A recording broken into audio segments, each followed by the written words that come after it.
অথবা ব্যবসায়িক যে সংগঠনগুলো আছে সেগুলোর সাথে আমি ইনভলভ থাকতে পারি, তখন কি হবে আপনার ব্যবসার যে মানে গ্রহণযোগ্যতা সেটি এবং ব্যবসার বিশ্বাসযোগ্যতার যে জায়গাটি আছে সেটি অনেকের কাছে হয়তো উল্লেখ করার মতো হয়ে যাবে। তারপর যে বিষয়টি উল্লেখ করতে চাই ৬ নম্বরে, সেটি হচ্ছে যে ব্যাংক হিসাব। আপনি শুধুমাত্র ব্যবসা করলেন, পকেটে ৫০০ টাকা আজকে আসলো, সেটি রাখলেন। এরকম যদি হয় তাহলে এটি একটি গতানুগতিক বিষয় হবে এবং একসময় দেখবেন যে আপনার নিজের কাছেও আর ভাল লাগবে না। কারণ এটি ব্যাংকিং লেনদেনের যে জায়গাটি আছে সেটি আপনার যেমন হয়নি, তেমনি আপনি একজন কাস্টমারকে যখন বলবেন যে আমি এই জিনিসটা পাঠাচ্ছি, আমাদের ব্যাংক লেনদেন করতে হবে, ব্যাংক অ্যাকাউন্ট নাম্বার এই, ব্রাঞ্চের নাম এই এবং এই নামে আছে। তখন দেখবেন যে গ্রাহকের কাছে আপনার বিশ্বাসযোগ্যতা, গ্রহণযোগ্যতার যে মাপকাঠি সেটি কিন্তু সাধারণ ক্যাশ লেনদেনের ক্ষেত্রে যে মাপকাঠি এটি একরকম হবে না। দুইটির চিন্তা ভাবনার ক্ষেত্রেও দেখবেন আলাদা আলাদা দাঁড়াবে। যে বিকাশেও অনেক ধরনের প্রতারণা হয়, ব্যাংকিং প্রতারণা হচ্ছে।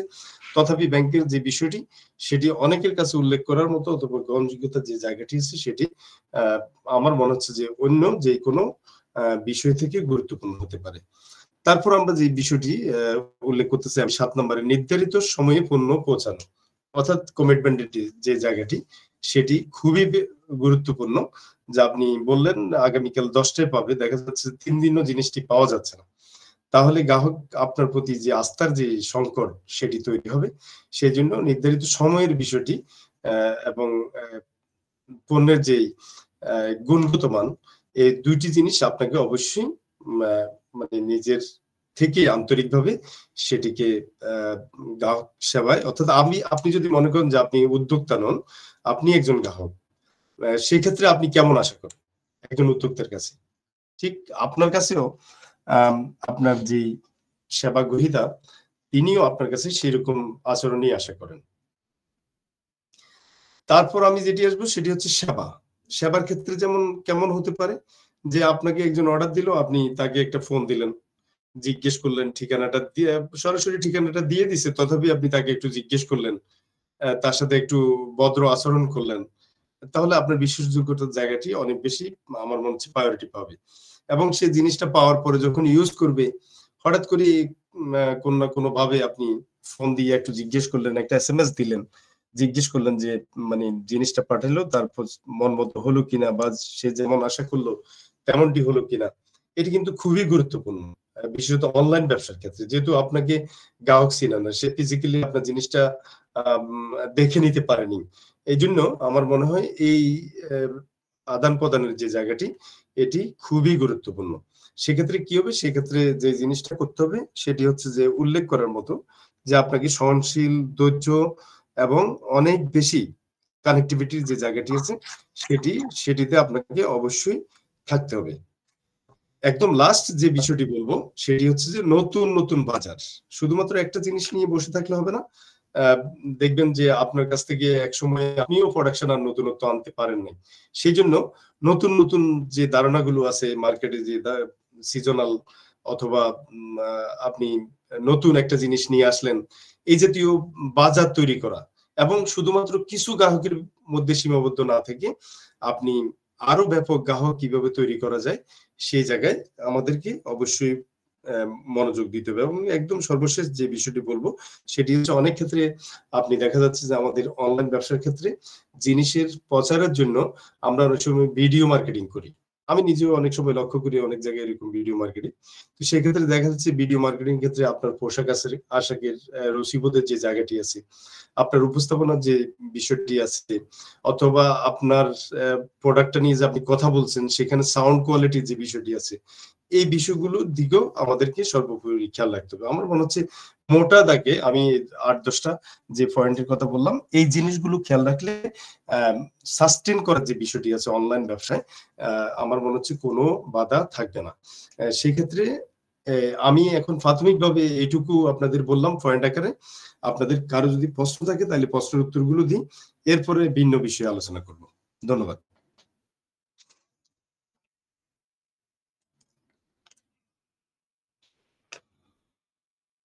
আপনাদের কারো কোনো প্রশ্ন থাকলে করতে পারেন।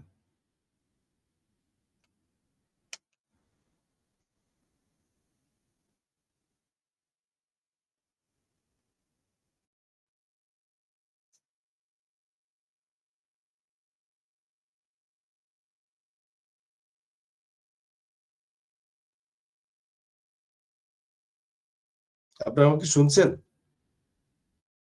জি স্যার, আপনাকে শুনতে পাচ্ছি। জি, জি। আমার কাছে কারো প্রশ্ন নেই স্যার। হ্যাঁ, কোনো প্রশ্ন নাই।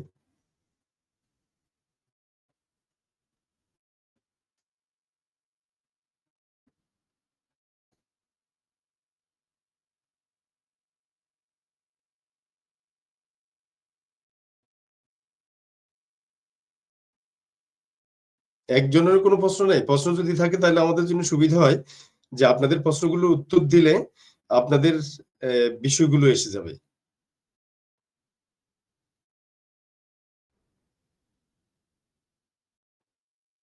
আপনারা কি শুনতে পাচ্ছেন? একটু রেসপন্স করেন স্যারকে। জি, শুনতে পাচ্ছি। জি, কোনো প্রশ্ন আছে আপু আপনার? জি না স্যার, আপনি কন্টিনিউ করুন। হ্যাঁ, আমি পরবর্তী যে বিষয়টি বলবো সেটি হচ্ছে যে পরিষেবা। পরিষেবাগুলোতে ফোকাস করা। এখন এই ফোকাসিং এর ক্ষেত্রে যেমন আপনি যিনি কথা বললেন, আমি আপনার কাছ থেকে একটু শুনতে চাই যে আপনার যে ব্যবসা বা আপনার যে ফেজ সেখানে আপনি কিভাবে গ্রাহকদেরকে আকৃষ্ট করার জন্য আপনি কি ব্যবস্থা নেন?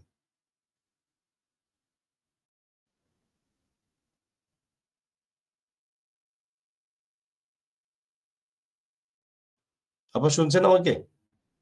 শাহিনুর আপা আপনাকে বলছি। স্যার আরেকবার একটু প্রশ্নটা করেন। হ্যাঁ, আপনাকে যে প্রশ্নটি করলাম সেটি হচ্ছে আপনার যে অনলাইন ব্যবসা এই মুহূর্তে রয়েছে সেটিকে প্রমোট করার জন্য গ্রাহকের কাছে পৌঁছানোর জন্য আপনার পলিসি গুলো কি একটু শুনি? আমি মেইনলি শুরু মানে করা হয়েছিল ফেসবুক থেকে, মানে আমাদের ফেসবুকের মাধ্যমেই ম্যাক্সিমাম, এবং বিভিন্ন যে প্ল্যাটফর্ম আছে আমাদের উদ্যোক্তাদের, শুরুতে আমরা ওখানেই পোস্ট দিতাম এবং ওখান থেকে বিভিন্ন মিট আপে যাওয়াতে বিরাট একটা পরিচিতি মহল তৈরি হয়ে গেছে। যারা নাকি পার্সোনালি চেনে তারা তো, যারা পার্সোনালি চিনে তারা আমাকে নক দিয়ে পার্সোনালি অর্ডার করে। এছাড়াও আমার পেজে ইনবক্সে আননোন যাদেরকে আমি চিনি না কিন্তু পোস্ট দেখে আমাকে নক করে। হ্যাঁ, এবং এটা রেগুলারই হচ্ছে এবং আমি প্রতিটা কাস্টমারকে ডেলিভারি মানে অর্ডার নেওয়া থেকে শুরু করে ডেলিভারি দেওয়া পর্যন্ত মানে সবকিছু কনফার্ম করার পরও, পাঠানোর পর, রেডি করার পর ছবি দিয়ে বলি রেডি হয়ে গেছে, কুরিয়ার করার পরে বলি কুরিয়ার করা হয়েছে।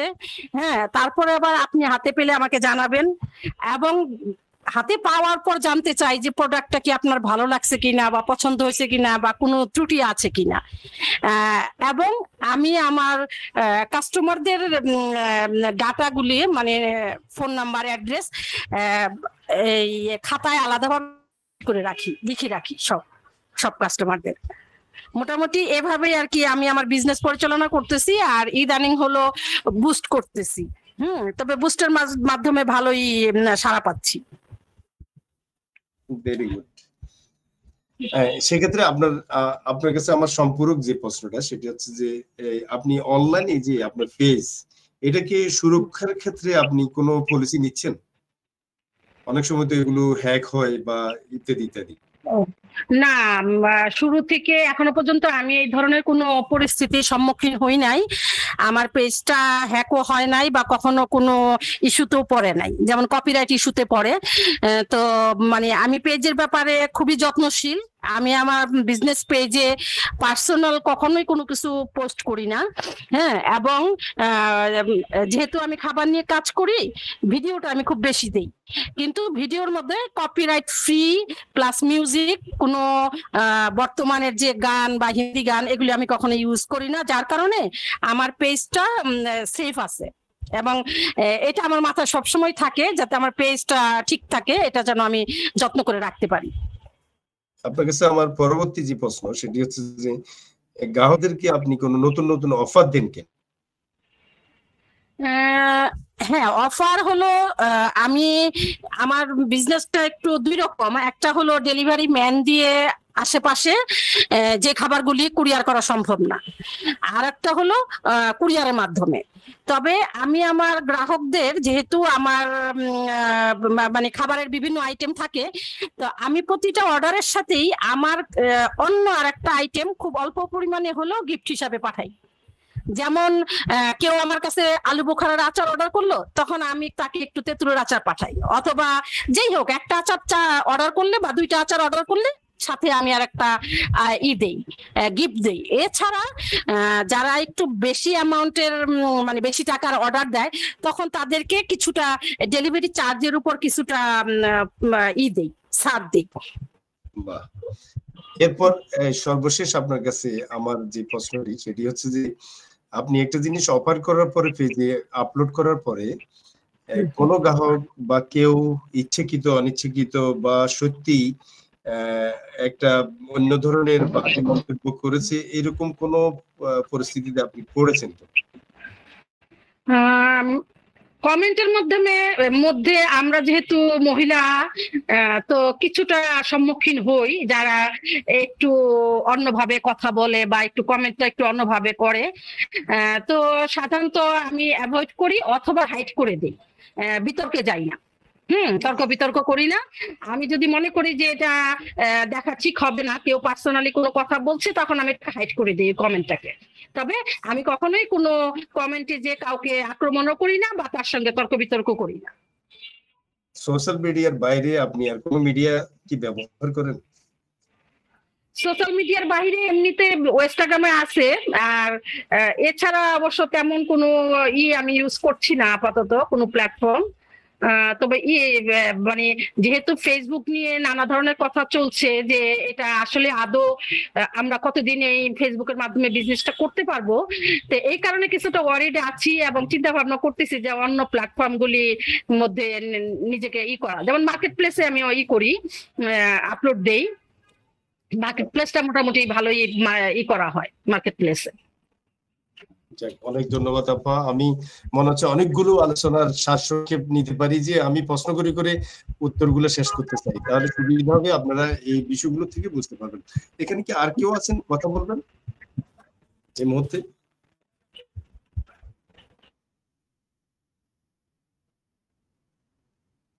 আর কেউ আছেন কি কথা বলবেন? একজন। আসসালামু আলাইকুম।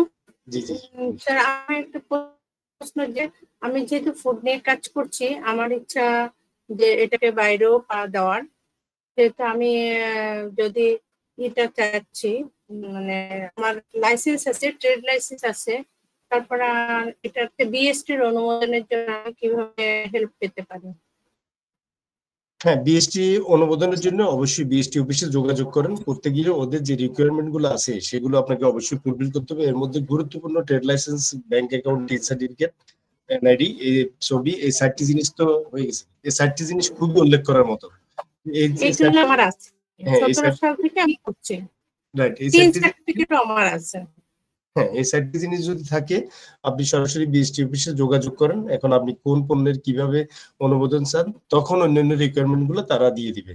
আমার মনে হচ্ছে এটা অত বেশি কোনো কঠিন বিষয় নেই। এক্ষেত্রে যদি আমার কোনো সাপোর্ট দরকার হয়, আপনি অবশ্যই নিতে পারেন, এবং ওই অফিস থেকে ওনাদের কাছ থেকে নাম্বার নিয়ে গেলে আমি আপনাকে হেল্প করতে পারবো আশা করি। স্যার, হ্যাঁ, যেহেতু আমি বিটেপের আগে ট্রেনার অ্যাসিস্ট্যান্ট ছিলাম, আমি অ্যাসেসমেন্ট করতাম এবং ফুডের ট্রেনিং দেই, যেহেতু ওটাকে আমার যে ওই কানেক্টেডের সঙ্গে আমি জড়িত আছি, বেশ কিছু খাবারও আমার যায় বাইরে, কিন্তু আমি ওইভাবে দেই না, যেহেতু পরিচিত যারা আমার আছে নিজস্ব, ওরা নিয়ে যায়।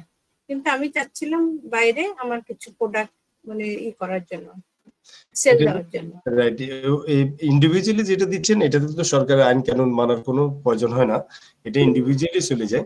কিন্তু আপনি যখন এটাকে সরাসরি রাষ্ট্রীয়ভাবে আপনি এটা প্রমোট করার চেষ্টা করেন, সেই ক্ষেত্রে কিন্তু আপনাকে অনেকগুলো আইন কানুন মানতে হবে, অনেকগুলো লাইসেন্সের প্রয়োজন হবে। সেই জিনিসটি তো আপনি বিএসটি তে যখন যাবেন তাদের কাছ থেকে একটা গাইডলাইন আপনি নিতে পারবেন, এবং এটা একটু বোধহয় জটিলতা আছে, তথাপি এটা তো সম্ভব। শত শত মানুষ কিন্তু আমাদের এখান থেকে তো এই ব্যবসা পরিচালনা করছেই, সুতরাং এটা সম্ভব। আমাদের বিজনেস ছোট, আমাদের তো বড় না, এই জন্য আমি যে এই মুহূর্তে কি আমাকে বিএসটি করার দরকার আছে কিনা আমি এটা জানতে চাচ্ছি। আমার মনে হয় না বিএসটি করার প্রয়োজন এই মুহূর্তে আছে, তবে যদি করে ফেলেন তাহলে তো অবশ্যই আপনি এক ধাপে এগিয়ে গেলেন। কারণ এই জাতীয় লাইসেন্স গুলো তো আপনাকে ব্যবসার ক্ষেত্রে অনেক সহায়ক ভূমিকা পালন করবে। মানুষের বিশ্বাসযোগ্যতার যে জায়গাটি আছে সেটি অনেক বেশি ক্রিয়েট হবে। করাটা কোনো অসম্ভব বিষয় নয়। তবে আপনি যে ছোট পরিসরে এখন ব্যবসা, সেটি ক্ষেত্রে আমার মনে হয় না যে এত বেশি এসেনশিয়াল, তবে করলে ভালো। যেহেতু আমার আউটলুক নেই, আমি একটা আউটলুক দিতে চাচ্ছি। তা সবাই বলছে যে যেহেতু তুমি ফুড নিয়ে কাজ করো, তা আমি আমার স্থানীয় এলাকায় আউটলুক দিলে ভয় পাচ্ছি যে বিএসটি থেকে আমাকে কোনো হ্যারাস, এই জন্য কিন্তু আমি আউটলুকটা দিচ্ছি না। আমি আমার নিজস্ব প্রতিষ্ঠান আউটলেট দিয়ে থাকেন, সেক্ষেত্রে বিএসটির প্রয়োজনীয়তা আছে, যেহেতু এটি এই প্রোডাকশনটা আপনার নিজের। সেটা বলতে লাগবে অনলাইন এবং আপনি অফলাইনের ব্যবসার ক্ষেত্রে দুই ধরনের ব্যাপার আছে। অনলাইনের ক্ষেত্রে অনেক সময় বিএসটি এর প্রয়োজনে ইদানিং তো অনেকগুলো আইন কানুন পরিবর্তন হচ্ছে, তো সেই ক্ষেত্রে প্রয়োজনীয়তা আছে। আপনি করলে বিষয়টা আপনার জন্য খুব বেশি সুন্দর। আমরা তো ভ্যারাইটিস আইটেম নিয়ে কাজ করি, তা বিএসটি কি প্রোডাক্ট ভেরিয়ে বাই করে নাকি আমাদের শুধু প্রাতিষ্ঠানিকভাবে বিএসটি করতে হবে? প্রাতিষ্ঠানিকভাবে তো বিএসটি হবে না। বিএসটি আমি যতদূর জানি যে প্রোডাক্টের ব্যতিক্রম অনুযায়ী আলাদা আলাদা এটার রেজিস্ট্রেশনের প্রয়োজন আছে। তবে আপনি একটা রেজিস্ট্রেশন যদি নিয়ে নেন, অন্যগুলো আপনার জন্য অনেকটা ইজি, সহজ হয়ে যাবে পদ্ধতিগত। আমি যেহেতু ফ্রোজেন নিয়ে কাজ করি, তো আমি চাচ্ছি ফ্রোজেন ফুডের পরে বিএসটিটা করতে। রাইট, আপনি গ্র্যাজুয়ালি যান এবং তাড়াহুড়োর প্রয়োজন নেই। আমার মনে হচ্ছে যে এই জিনিসটাকে প্রথম শুরু করলেন, সেটাকে আগে প্রমোট করার পরে অধিকাংশ মানুষের কাছে পৌঁছানোর পরে আস্তে ধীরে ব্যবসার পরিধি বাড়ানো যেতে পারে। এটা আমার পরামর্শ। যে আমি এটাই জানতে চাচ্ছিলাম। Thank you. আসসালামু আলাইকুম। জি, আপনাদের আর কোনো প্রশ্ন? আমরা একটু এটা প্রশ্ন উত্তর পর্বের মতোই আলোচনা করি, সুবিধা হবে যে আপনাদের জানার যদি কিছু থাকে সেখান থেকে সমাধানটা নিলে আলোচনার থেকেও এটা বেশি ফলপ্রসূ হবে।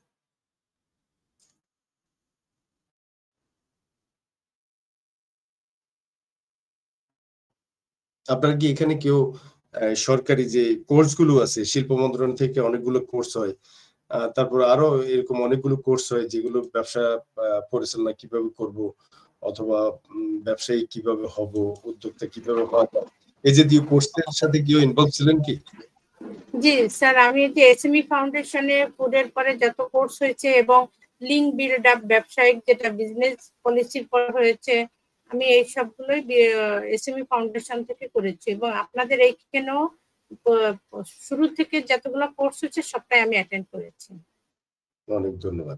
আচ্ছা, আপনার ব্যবসার ধরনটা কি, মানে কোন আইটেমের উপর আপনি?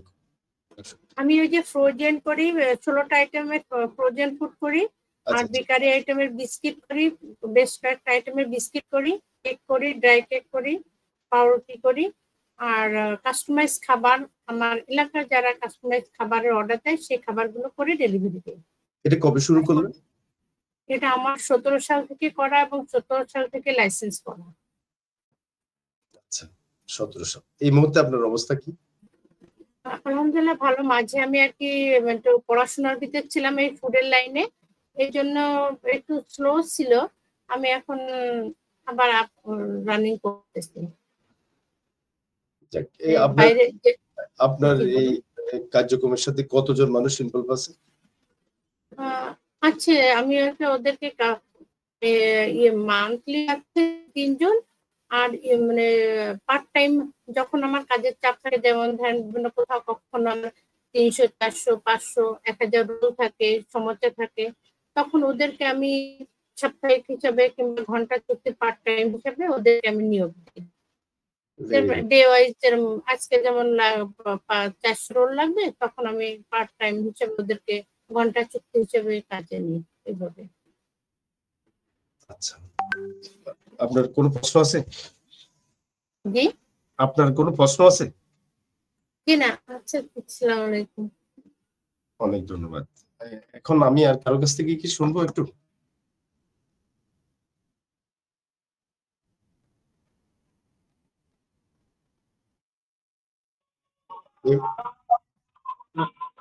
আসসালামু আলাইকুম। জি জি, বলেন। বলেন। আমি অ্যাটেন্ড করেছি আর কি, আপনার ক্লাসে প্রথম আর কি। আজকে আমাদের আমি মূলত অ্যাগ্রো বিজনেস নিয়ে কাজ করি আর কি। আচ্ছা, আর আমাদের এখানে একটা ওয়াজ হচ্ছে, এজন্য তো আবার আমার কথা মনে বুঝতে পারবেন না, যে শব্দ হচ্ছে মনে হয়, তাই না? আপনার কোনো প্রশ্ন আছে বা কিছু বলবেন? আপাতত নেই, মানে ট্রেন চলাকালীন সময় যদি কোনো প্রশ্ন রেজ হয় তখন অফিসের দিকে বলবো। আপনি প্রথম থেকে ছিলেন না বোধহয়, না? না না, আমি কিছুদিন আগে এন্ট্রি হয়েছি। আচ্ছা, না আজকে কি প্রথম থেকে ছিলেন? একদম 5 মিনিট আগে অ্যাড হইলাম আর কি। ও আচ্ছা, তাহলে আমাদের প্রথম একটা সেশন হয়ে গেছে অলরেডি। এখানে অনেকগুলো বিষয় নিয়ে আমরা আলোচনা করে ফেলছি ইতিমধ্যে। এখন হ্যাঁ, আপনার কোনো যদি প্রশ্ন অ্যারেজ করে এই মুহূর্তে বলেন, অথবা কিছু বলবার থাকলে বলেন। না, আমি তাহলে পরে বলি, একটু আরো তো ক্লাস হবে নাকি আজকে শেষ? জি জি জি জি। আচ্ছা, এই মুহূর্তে জি বলেন। আরেকটা সেশন হবে? জি, আরেকটা সেশন হবে না আজকে শেষ? না শেষ না, আমাদের চলছে রানিং। আচ্ছা ঠিক আছে, আমি ক্লাস শেষের দিকে বলবো। জি জি। আর কেউ বলবেন অথবা প্রশ্ন আছে কারো?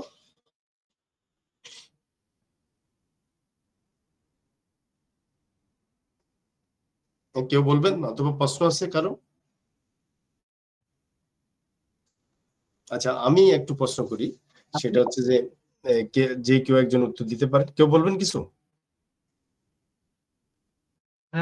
বলতে চাচ্ছিলাম যে আপনি যে আলোচনা করেছেন, আমরা মনে হয় সবাই বুঝতে পেরেছি। এখন তাকে আলোচনা করলে আমাদের পরবর্তীতে কোশ্চেন আসলে আমরা করবো ইনশাল্লাহ। আচ্ছা, আমি একটু না, এখন আমি একদম প্রশ্ন উত্তর সেশনের মতোই চলবে। আপনাদেরকে আমি প্রশ্ন করবো, আপনারা আমাকে প্রশ্ন করবেন, এই দুই ভাবে চলতে থাকবে। তাহলে বিষয়টা একদম যদি আপনি অনেকগুলো লেসন ইতিমধ্যে নিয়ে নিয়েছেন, এই লেসন গুলো থেকে যখন আপনি এক একটা ভুল আপনার সামনে আসবে, তখন দেখবেন যে মানে ফোনের প্রোডাক্টের মান পরিবর্তন হয়ে যাবে। যে গত কালকে একজন বক্তা আমাকে এই জিনিসটার এই নেগেটিভ বিষয়টা বলে গেছে, সুতরাং আজকে যখন তৈরি করব আমাকে মনে রাখতে হবে যে ওই জিনিসটা আমাকে অ্যাভয়েড করতে হবে। সেখান থেকে একটা লেসন আপনি নিচ্ছেন, যার ফলে আপনি সমাজের অথবা বক্তাদের কাছে খুব সহজে আপনি পৌঁছে যাচ্ছেন। আমার মনে হচ্ছে যে এই মুহূর্তে এতটুকুতে রইলাম। এখন নতুন আরো বোধহয় বেশ কয়েকজন আসছেন, আপনাদের কারো কোনো কিছু বলবার বা জানবার আছে কিনা একটু শুনি।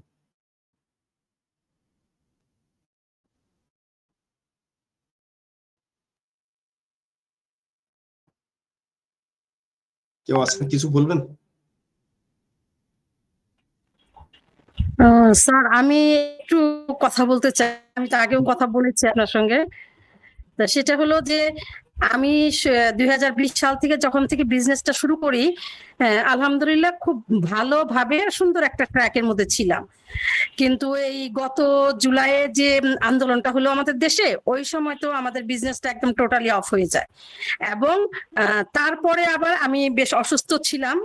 অসুস্থ থাকার কারণে আবার একটা বড় একটা গ্যাপের কারণে আমার রানিং বিজনেসটা এখন বলা যায় একদম পড়ে গেছে। হ্যাঁ, তো আসলে আমাদের উদ্যোক্তাদের তো আপনার আপ এন্ড ডাউন হবেই, হাল ছাড়া যাবে না।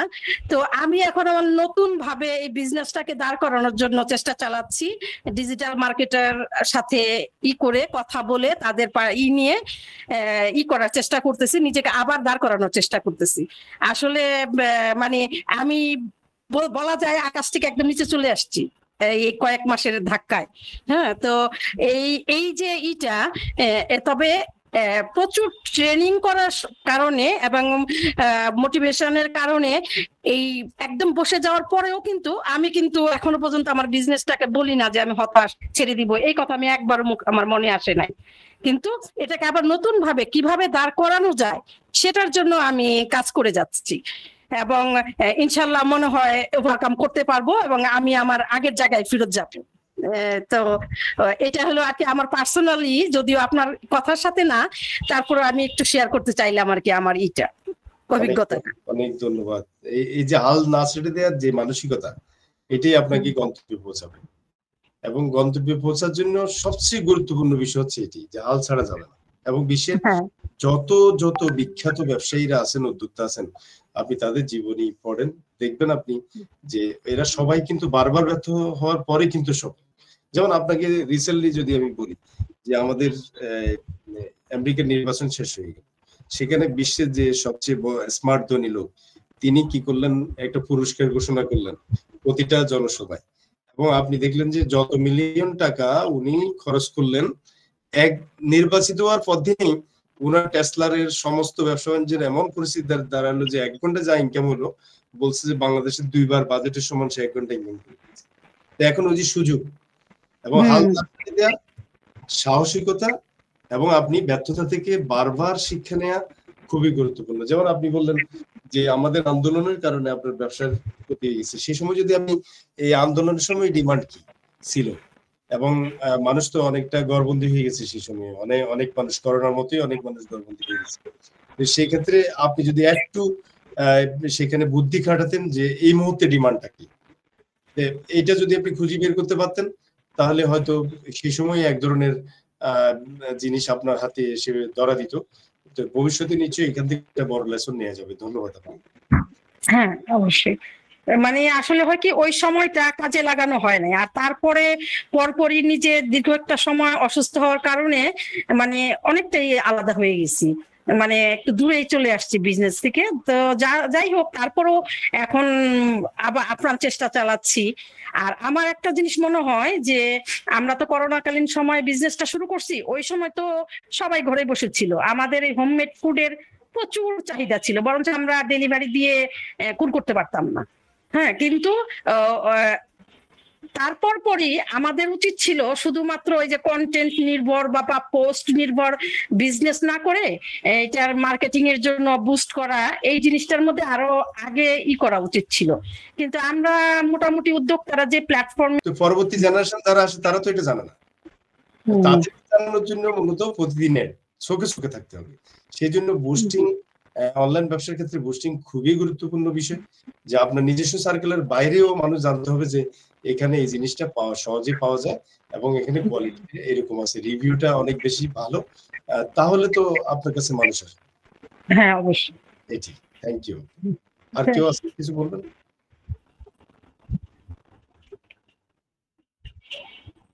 আর কেউ আছেন কিছু বলবেন? এখন আসেন এবার আমরা অনলাইন ব্যবসার সুবিধা যদি বলি, আমরা এখানে কি কেউ বলতে পারবো যে অনলাইন ব্যবসার সুবিধাগুলো কি, মানে আমরা যারা ক্রেতা আছি তাদের জন্য সুবিধাগুলো কি, কেউ বলতে পারবো? একজন।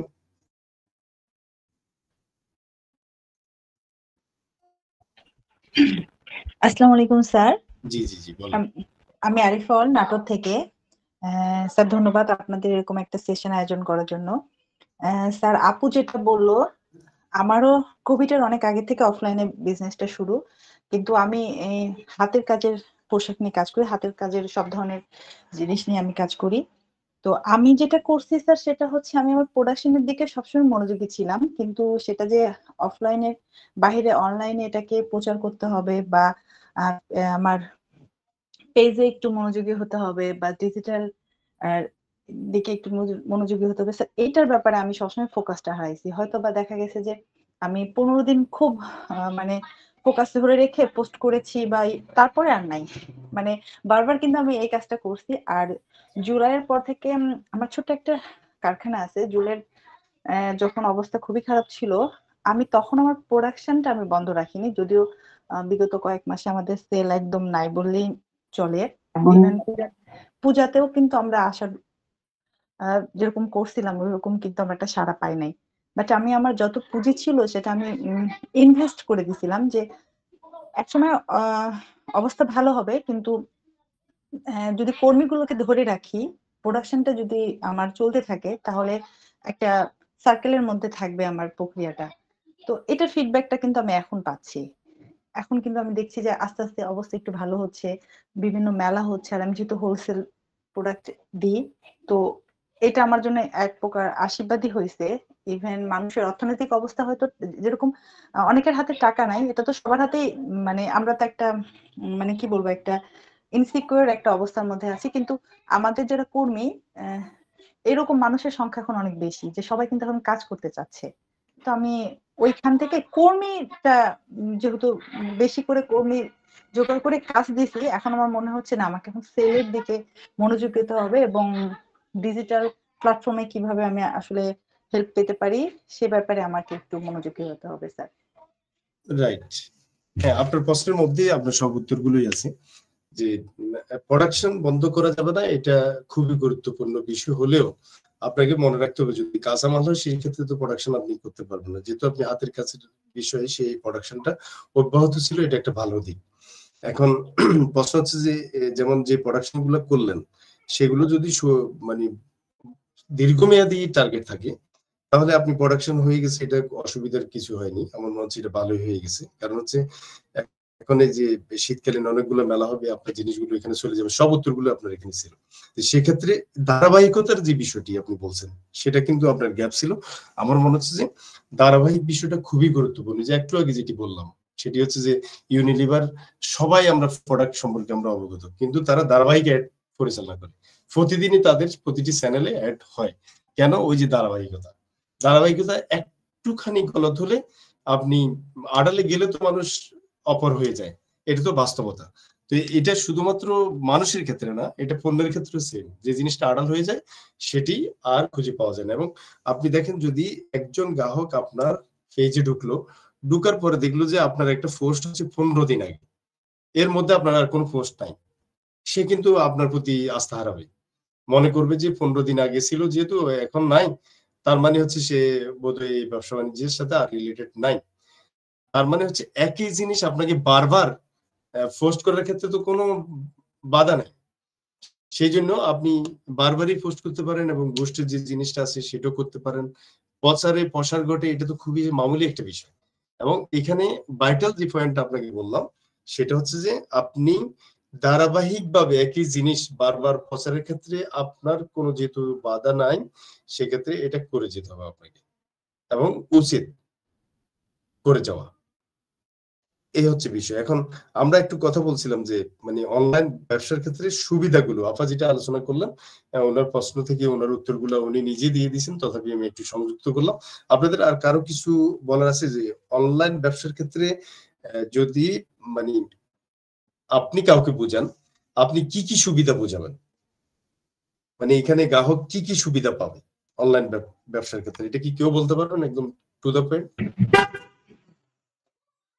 স্যার, সবার প্রথমে মনে হয় সবচেয়ে বড় যে সুযোগটা গ্রাহক পায় সেটা হচ্ছে যে সময়টা কিন্তু স্যার তার বাঁচে, এবং একই সময়ে সে চাইলে 1 ঘন্টার মধ্যে 10টা পেজে যে সেম প্রোডাক্টের দাম এবং কোয়ালিটি মোটামুটি একটা ধারণা নিতে পারবে যে সে ঠকছে কিনা। সে যদি সিমিলার প্রোডাক্ট, মানে সে একটা শাড়ি কিনতে চাচ্ছে, সে যদি 10-12টা পেজে দেখে যে আচ্ছা এই শাড়িটা এখানে এরকম, এটা হচ্ছে সবচেয়ে বড় একটা ব্যাপার, যে সময়টা মানে বাঁচে। আপনি যে কথা বললেন এটা একদম ভাইটাল পয়েন্ট, একদম প্রথম পয়েন্ট, একদম ঠিক আছে। এবং আমরা এখন আমি আমার আপনার কাছে আমার একটা প্রশ্ন, এই কথাটা আপনি পেজে বলেন কিনা? স্যার, আমি আসলে সত্যি কথা যদি বলি, আমি আমার পেজ নিয়ে একদমই অ্যাক্টিভ না, কারণ আমি যেহেতু হোলসেল দিই, প্রথম থেকে আমার মনে হয়েছে ওকে ফাইন, আমার এখান থেকে তো একটা মানি মেকিং হচ্ছে, তাহলে আমার আর এটার পিছে হয়তো অন্যতম কারণ ছিল যে আমি নিজে যেহেতু প্রোডাকশন করি, আমার ভুলটা ছিল যে আমার পেজের জন্য একটা মডারেটর রাখা উচিত ছিল, বা মডারেটর রাখা উচিত। না, সেটা আপনি করতে পারেন, আপনি একটা কাজ সবগুলো কাজ, আর আমরা তো গৃহিণী, সবগুলো কাজ একসাথে করতে গেলে আসলে যে কোনো একটা কাজ হয়তো আপনার পারফেক্টলি হয় না। হ্যাঁ, তো আমার আসলে আমি পেজটা নিয়ে খুব বেশি অ্যাক্টিভ না, এবং আমার অনেক ক্লায়েন্ট আমাকে খুঁজে, আপা মানে সেদিন আমি ব্যাংকে গিয়েছি, তো বলছে যে আপা আপনি এত ভালো কাজ করেন না, তো সবসময় তো আপনার শোরুমে যাওয়ার সময় হয় না, আপনার পেজে কেন আমরা ছবি পাই না, তাহলে তো আমরা পেজ থেকে অর্ডার করতে পারি। তো এইটা মানে এখন কিন্তু সবাই চায় যে ওকে ফাইন, আমি ঘরে বসে, লাইক আমি সেশনটা করছি, আমি কিন্তু এখন রুটি বানাচ্ছি, ব্যাপারটা কিন্তু এখন এরকমই হয়ে গেছে, সবাই কিন্তু তাই চায় যে আমি অফিসে আছি, একটু পার্ট পাইলাম বা বাচ্চাকে পড়াচ্ছি, আচ্ছা আমার একটা ড্রেস দরকার, দেখি তো কোনো পেজে আছে কিনা, এটা আমি মন মতো পাই কিনা। সবাই আসলে এটা হচ্ছে সবচেয়ে বড় পয়েন্ট। এবং আরো একটা গুরুত্বপূর্ণ হচ্ছে শুধুমাত্র এটা ঘন্টাখানেকের জন্য, এটা 24 ঘন্টায় আপনি এই কাজটা করতে পারেন, কিন্তু মার্কেট তো 24 ঘন্টা আপনার জন্য খোলা থাকে না। এবং আমি নাটোরে থাকি, নাটোরে বসে আমি সব প্রোডাক্ট তো পাবো না, ঢাকার কোয়ালিটির প্রোডাক্ট তো আমি নাটোরে বসে পাবো না। আমি মানে নাটোরে বসে তো ঢাকার বড় বড় ব্র্যান্ডের প্রোডাক্ট গুলো পাবো না। তো এটাও কিন্তু একটা বড় সুবিধা। বইগুলো, বিশেষ করে বই, হ্যাঁ, মোটিভেশনাল টাইপের যে বইগুলো নাটোরের দোকানগুলোতে পাওয়া যায় না, দেখা যাচ্ছে রকমারি.com-এ গেলে আমি কিন্তু হিউজ পরিমাণ বই পাচ্ছি। খুব স্বল্প মূল্যে পাচ্ছি, প্লাস একটা ন্যূনতম ডেলিভারি চার্জে পেয়ে যাচ্ছি। এটাও একটা কিন্তু সুযোগ সুবিধা যে আমার যেটা প্রয়োজন ঘরে বসেই আমি পাচ্ছি। এবং সেটা হয়তো অনলাইনে আরো বেশি, এটার সাথে আপনাকে যুক্ত করি যে বিশ্বের যত ধরনের প্রোডাক্ট আছে অথবা বাংলাদেশের যত ধরনের প্রোডাক্ট আছে আপনার কাছে ক্রেতা চাইলে সেটা ডিমান্ড করতে পারে, এবং এই সুযোগটা কিন্তু দোকানে নাই, না, যে আপনি দোকানে গেলে পাবেন না, এটা আপনি অনলাইনেই পাবেন। আবার কাস্টমাইজ করারও একটা সুবিধা থাকে কিন্তু, Right. যেরকম আমরা যারা হাতের কাজে প্রোডাক্ট নিয়ে কাজ করি, বা যে কোনো আপু যেরকম হোমমেড খাবার নিয়ে কাজ করে, আপু কেউ হয়তো ফ্যাটি লিভারের পেশেন্ট, সে হয়তো বললো যে আমি এই খাবারটা চাচ্ছি কিন্তু আপনি তেল মশলা একদমই দিবেন না, হোটেলে তো সেটা সম্ভব না। কাস্টমাইজ করার একটা বিশাল বড় কিন্তু সুযোগ সুবিধা থাকে। Right. এই জন্য হয়তো বা মানুষ এখন অনলাইনে কেনাকাটার প্রতি এত বেশি ঝুঁকছে। কিন্তু আমরা হয়তো কোথাও আমাদের অসাবধানতা বা ভুলবশত আমরা আসলে মানে সুযোগটা নিতে পারছি না, এই জন্য আমরা পিছিয়ে যাচ্ছি। সেটাই। অনেক ধন্যবাদ। কেউ আর কিছু যুক্ত করবেন আপনার এই কথাগুলোর সাথে? অনলাইন ব্যবসার ক্ষেত্রে আমরা সহজ সুবিধাগুলো কি পাই, বা আমরা ক্রেতাদের কিভাবে বুঝাই? পেজে আমরা কি এরকম কিছু লিখছি কিনা যে মানে সুবিধাগুলো কি? আসসালামু আলাইকুম। জি জি বলেন। আমি একটু সংযোগ করতে চাচ্ছি এর সাথে। জি আসলে এটা কাস্টমার এখন অনেক কনফিউজড হয়ে গেছে। যারা আমরা এই যে বললেন আমরা সুবিধাগুলো পেজে বিভিন্ন ভাবে এটা মানে জানি, এবং যারা এই যে কাস্টমার গুলো অনলাইনে পারচেস করে এটা একটা আলাদা ক্যাটাগরি কাস্টমারই আছে। কিন্তু এই কাস্টমার গুলোকে এই যে আমাদের যে একটু আগে আপু কথা বলছিলেন যে আমরা সেই সুবিধাটা নিতে পারছি না, এইটার পিছনে অনেকগুলো কারণ আছে আমি দেখেছি। দেখা যাচ্ছে যে সে যে প্রোডাক্টটা অনলাইনে দেখেছিল, হাতে পেয়েছে প্রোডাক্টটা নিয়ে এসে খুবই ব্যথিত। অনেক ক্ষেত্রে এইরকম একটা ঘটনা ঘটছে এবং এখনো ঘটছে, এবং সে এটা দেখছে ফটোশপ দিয়ে বিভিন্ন অনেক অন্য কালার দেখাচ্ছে, অনেক চকমক দেখাচ্ছে, এবং আমরা মানে এই যে একটা সিচুয়েশন তৈরি হয়েছে, কিছু কিছু অসৎ ব্যবসায়ী বা অসৎ আমি বলবো সত্যিকারই ইথিক্যালি তাদের যে অনলাইন প্ল্যাটফর্মে ভাবছে যে এটা তো আমাকে ধরাছোঁয়ার বাইরে, এই জন্য এগুলো অসম্ভব না, কিন্তু বিজনেসটা তারা হলো লং টাইম। এখন অনেকে এটা বুঝতে পারতেছে, যার জন্য তাদের ইথিক্যালি অনেক ডেভেলপমেন্ট এখন হচ্ছে আমি দেখতে পাচ্ছি। তাই কিন্তু তারা যে কাজটা করে ফেলছে সেইটার জন্য কিন্তু পুরা অনলাইন মার্কেটটা কিন্তু দূষিত হয়ে গেছে। যেমন এই যে আমাদের কি জানি কি ভ্যালি হলো সরি ভুলে গেছি ইভ্যালির মতো এরকম অনেকগুলো, এবং পরে কমার্স মিনিস্ট্রি থেকে এই ব্যাপারে একটা নীতিমালা হলো। এখন প্রসিডিউর গুলো অনেকগুলোই মানে একটু সিস্টেমের মধ্যে আনতে চাচ্ছে, কিন্তু তারপরও কি আসলে সেই সঠিকভাবে তত্ত্বাবধান না হওয়ার কারণে কিছু লোক এখনো সেই দুষ্ট কাজগুলো করছে, যার জন্য যারা প্রপারলি ইথিক্যালি কাজ করছে তারা সেই সত্যিকারের কাস্টমারের কাছে যেতে পারতেছে না। এটা হলো বড় একটা ফ্যাক্ট আমাদের। এই জন্য আমাদের আসলে এই জায়গাটা, আমাদের যারা ব্যবসায়ী, আমাদের এইগুলার অনলাইনে যারা কাজ করতেছে সবারই এই ইথিক্যাল ডেভেলপমেন্টটা খুব দরকার। এইটা বিষয়ে করার জন্য আমাদের কি কি করা উচিত একটু বলবেন? আমার মনে হয় এটা আমরা অবশ্য প্রথম ভূমিকায় আলোচনা করছিলাম যে এটার জন্য আপনাকে যেটা করতে হবে সেটা হচ্ছে যে শুধুমাত্র ফেসবুক না, কারণ ফেসবুক এমন একটা প্ল্যাটফর্ম এই মুহূর্তে অনেকের কাছে বিশ্বাসযোগ্যতার যে জায়গাটি আছে সেই মাপকাঠিতে বোধহয় এখন পার্সেন্টেজ অনেক ডাউন হয়ে গেছে, বিশেষত ই কমার্সের ক্ষেত্রে। সেই জন্য আপনি যদি এর পাশাপাশি আপনার একটা ওয়েবসাইট থাকে তাহলে বিষয়টা অনেক বেশি শক্তিশালী হয়, অনেক বেশি শক্তিশালী। এবং আমার মনে হয় যে এর বেশি আর কিছু লাগবে না। 2 নাম্বার যে বিষয়টা সেটা হচ্ছে আপনার রিভিউ, যে আপনাকে মানে মানুষ আপনার একটা প্রোডাক্ট পাওয়ার পরে এখানে কমেন্টসে কি বললো, রিভিউ কি দিল, সে কতটা আপনাকে পজিটিভলি বললো, এই দুইটা জিনিসের প্রতি আপনাকে অবশ্যই লক্ষ্য রাখতে হবে। ব্যবসার ক্ষেত্রে তো এটা শুধু ই কমার্সের ক্ষেত্রে না, আপনি যদি এটা ফিজিক্যাল ব্যবসার কথা যদি বলেন সেই ক্ষেত্রে তো আপনাকে অবশ্যই মানে সেবার যে বিষয়টি আছে, গুণের যে বিষয়টি আছে, সেটি আপনি যেমন আশা করেন সেটি আমিও করি, সেটি অপর যে কাস্টমার গুলো আছে তারা সেম আশা করে। সেই জন্য এই জিনিসটা তো লক্ষ্য রাখা খুবই গুরুত্বপূর্ণ যে আমি ব্যবসা করব এটা কি একদিনের কিনা নাকি এটা দীর্ঘমেয়াদী, সেই সিদ্ধান্ত নিতে হবে উদ্যোক্তা যিনি তাকে। এটা কিন্তু গ্রাহক নিতে পারবে না, কারণ গ্রাহক তো প্রতারিত হবে, এবং গ্রাহক প্রতারিত হওয়ার পরে আপনার কাছে আর যাবে না। এখন প্রশ্ন হচ্ছে আপনি কি দীর্ঘদিন থাকবেন নাকি আপনি ওই একবারই গ্রাহকের সাথে আপনার লেনদেন সব শেষ, সেই সিদ্ধান্ত যিনি উদ্যোক্তা তাকে নিতে হবে। এটা কিন্তু গ্রাহক নিতে পারবে না, আমি আবারও বলছি। তো তো বিশ্বাসযোগ্যতার ক্ষেত্রে সবচেয়ে গুরুত্বপূর্ণ হয়, যেমন আমি ব্যক্তিগতভাবে অনলাইনে অনেক কেনাকাটা করি, যখনই কেনাকাটা করি তখন আমি সবসময় লক্ষ্য করার চেষ্টা করি বা দেখবার চেষ্টা করি যে এই ফেসবুকের ওয়েবসাইট আছে কিনা, যে ফেসবুক মার্কেটিং এর পরে তাদের ওয়েবসাইট আছে কিনা। এখন আপনি দেখেন একটা ওয়েবসাইট বছরে সর্বোচ্চ 3000 টাকা খরচ হবে, সর্বোচ্চ। আপনি একবারই তো সেট আপ করলেন, এটা শেষ। বছরে 3000 টাকা, সর্বোচ্চ 3000 টাকাও যাবে না, আরো কম যাবে। এখন প্রশ্ন হচ্ছে 3000 টাকা গেল এক বছরে, কিন্তু আপনার গ্রহণযোগ্যতার মাত্রাটা কিন্তু অনেক দূর নিয়ে গেল। সেই জন্য আমার মনে হয় যে বিশ্বাসযোগ্যতার জন্য আপনাদের এই ফেসবুকের পাশাপাশি সামাজিক যোগাযোগের মাধ্যমের অন্যান্য প্ল্যাটফর্মের পাশাপাশি একটা ওয়েবসাইট থাকা খুবই গুরুত্বপূর্ণ। এটা এবং এটা আপনাকে কিন্তু বিশ্বাসযোগ্যতার যে জায়গাটি এই ক্ষেত্রে অনেক বেশি গুরুত্বপূর্ণ বলে আমার মনে হয় সেটা। এবং সতর্কতা যেগুলো আমাদেরকে অবলম্বন করা উচিত সবার আগে, আমরা প্রতারণা যারা ব্যবসা করব তারা মনে রাখতে হবে যে কোনো কাস্টমার যেন আমার কাছ থেকে প্রতারিত না হয়।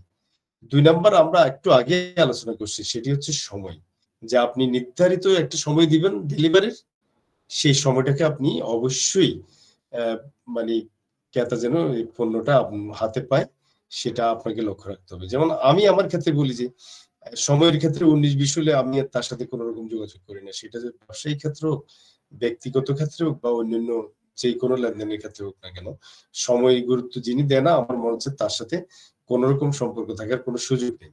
তো এই ক্ষেত্রে এই কাজটি কিন্তু অনেকের ক্ষেত্রেই ঘটে।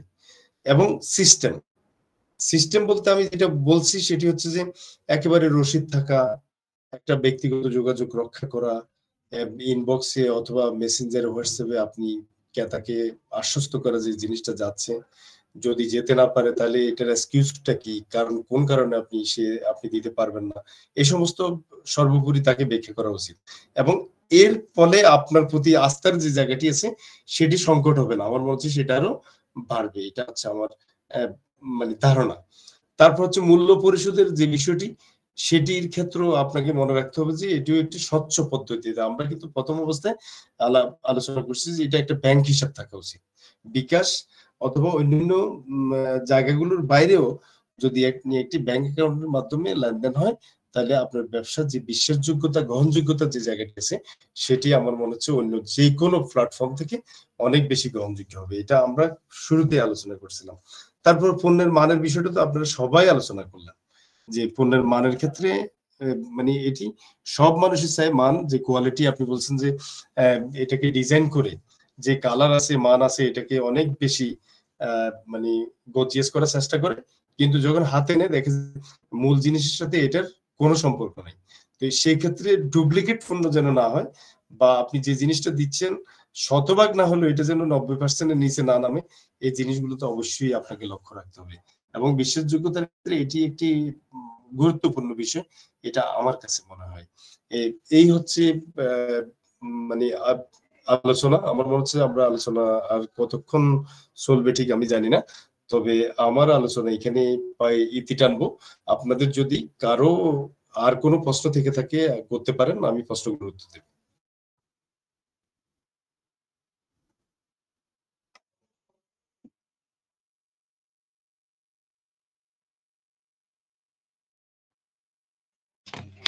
স্যার, পেজের সাথে কি ব্যাংক অ্যাকাউন্ট পেমেন্ট মেথডে করা যায় নাকি ওইটা ওয়েবসাইটের সাথে? না, পেজও করা যাবে, যে আপনি পেজে আপনার কাছ থেকে যে জিনিসটা নিল আপনি বলে দিবেন যে আপনি চাইলে বিকাশে দিতে পারবেন, নগদে দিতে পারবেন, অথবা অন্যান্য ভাবে ব্যাংকের মাধ্যমে এই অ্যাকাউন্টে দিতে পারবেন, তাহলে একদম সহজে।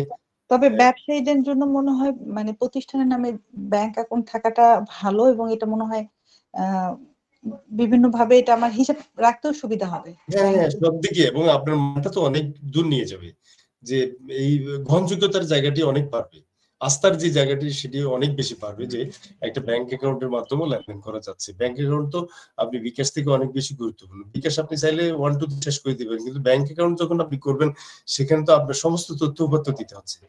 এই তথ্য উপাত্ত দিতে যখন যাবেন গ্রাহকও ভাববে যে এটি অনেক আস্থাবান প্রতিষ্ঠান হবে, আমার মনে হয় সেটি বলছি। জি স্যার, অনেক ধন্যবাদ স্যার। জি জি। আর কারো কি কোনো প্রশ্ন আছে? স্যার আমি একটু লেটে জয়েন করাতে আমি আসলে প্রপারলি করতে পারি না, কি রেকর্ডেড পাবো এটা আর বা পিডিএফ কোনো ফাইল? রেকর্ডেড আছে কিনা একটু উত্তর দিবেন, কেউ আছেন? এটা কি রেকর্ড হচ্ছে? জি স্যার, রেকর্ডিং, হ্যাঁ স্যার, ক্লাস রেকর্ডিং পাওয়া যাবে। আচ্ছা, পাওয়া যাবে। জি, আর পাওয়া যাবে। পিডিএফ কিছু পাওয়া যাবে না মানে লেকচারের এরকম? জি জি। আচ্ছা, আমি একটু জানতে চাচ্ছি আমাদের অ্যাটেন্ড মানে উপস্থিতির জন্য যে শীটটা করতে হয়, এটা কি দেওয়া হয়েছে? অ্যাটেন্ডেন্স শীট মিটিং চ্যাট বক্সে দেওয়া হয়েছে, একটু চেক করেন, আমি আবারও পাঠাচ্ছি। আচ্ছা, ঠিক আছে। জি, আর কারো কোনো প্রশ্ন?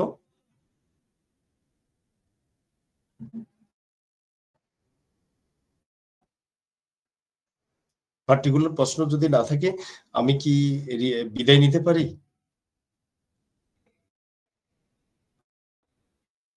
জি স্যার, বাবু, অবশ্যই। বাবু, আমি বিদায় নিতে পারি নাকি আর কোনো বিষয়ে আলোচনা করা লাগবে?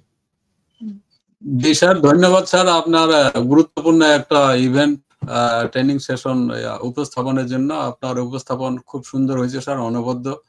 আমরা স্যার মনোযোগ সহকারে শুনছি। আপনার উপস্থাপনের যে বিষয়গুলো ছিল স্যার, আপনার যে উপদেশগুলো ছিল সেগুলো আমরা মানে কর্মক্ষেত্রে আমাদের ব্যবসায়িক প্রতিষ্ঠানে আমরা বাস্তবায়ন করার আপ্রাণ চেষ্টা করব। আপনি স্যার ভালো থাকবেন। সকলকে ধন্যবাদ স্যার। আসসালামু আলাইকুম। থ্যাংক ইউ স্যার আমাদেরকে সময় দেওয়ার জন্য। আপনি চাইলে ক্লাসটা অফ করতে পারেন। অনেক ধন্যবাদ জানাচ্ছি আমি আপনাদের সবাইকে যারা মনোযোগ সহকারে শুনলেন এবং আমাকে কথা বলার সুযোগ দিলেন। আপনারা না শুনলে আসলে কোনোভাবেই আজকের এই সেশন সফল হতো না। আপনাদের ব্যবসায়িক ক্ষেত্রে, ব্যক্তিগত জীবনে অনেক বেশি সুন্দর হোক, নিরাপদ, আনন্দময় হোক, এই প্রত্যাশা থেকে আজকে শেষ করবো। সবাই ভালো থাকবেন। আসসালামু আলাইকুম। ওয়ালাইকুম সালাম।